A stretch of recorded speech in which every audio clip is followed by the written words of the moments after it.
Ladies and gentlemen, good morning.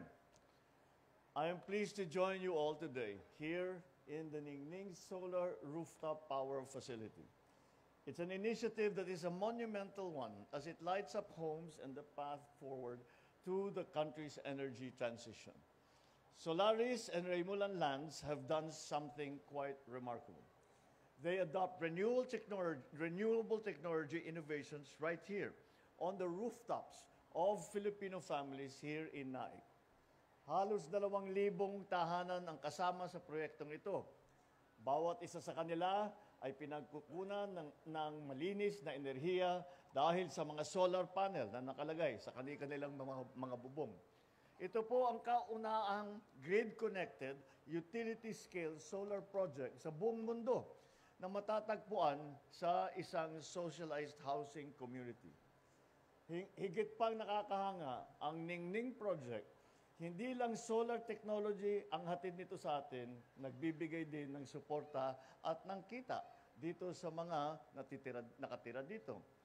Gamit ang bahagi ng kita rito, matutustusan ang pag-aayos ng bubong ng mga bahay, mga panatiling bukas ang ilaw at kalsada, mapapatupad ang maayos na pamahala sa basura at magkakaroon ng shared solar facility at iba't ibang training para sa mga residente. In other words, the energy that we produce here will power a better life for the people who live in this community, but even beyond this community. Because although there are advantages, there are benefits to those living in this community, there is also the benefit to the grid because you are providing additional power, which we all know is something that we need. Dahil gamit natin ang mga bubong ng mga bahay na naitayo na, walang ginamit na farmland, walang tinanggal na kabuhayan at walang nasayang na lupa.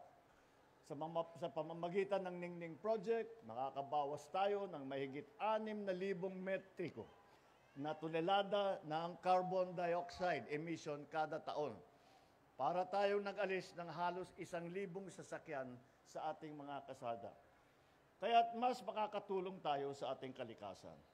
And the rest of the world has noticed.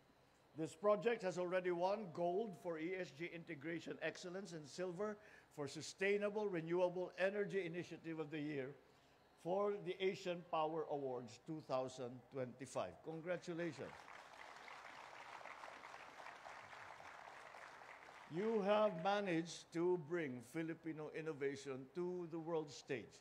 And for that is a very, very important step for the Philippines and, for that matter, the solutions that we are trying to find. This is, when we talk about climate change, when we talk about the shift from fossil fuels to renewables in terms of our power production, we always have to say that this is a new situation that we have never faced before. And therefore, we must come up, we must be creative and be able to find a different solutions, and we cannot continue to do the same things that we did before. This is a prime example of that creativity, of the new thinking, of innovation that brings technologies together in an imaginative and innovative way, and to the advantage to the residents here, to the power generation in our country, to our shift from fossil fuels to renewables.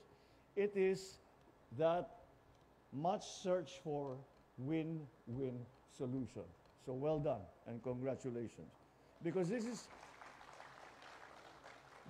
is how we move forward with efforts that both benefit our environment and our people. I believe that this community in Naik is just the beginning. Ladies and gentlemen, I'm truly excited by what the Ningning Project shows about what the future can be.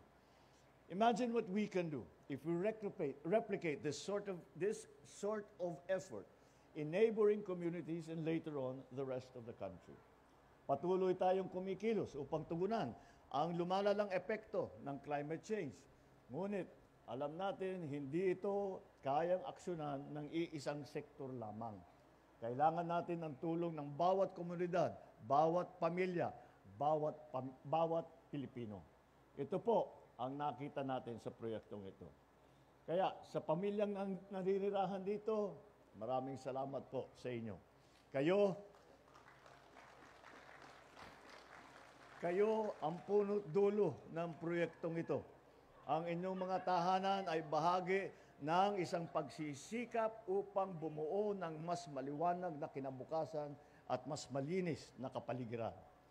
To Solaris, Remulan Lands, Joy Nostalgia Foundation, and our other partners, let us continue working together, breaking new ground. On our end as the government, we will continue improving our processes so we can promote and support and accelerate more innovative renewable energy projects just like this. Indeed, our collaboration demonstrates what can be achieved when the government, the private sector, and communities work together to create sustainable solutions. Muli, sama-sama po tayong magsikap upang makamit ang isang mas maganda at maliwanag na kinabukasan, mamanahin at ipagmamalaki ng ating mga anak. Maraming salamat po. Magandang umaga po sa inyo lahat. Thank you, Mr. President. At this point, may we request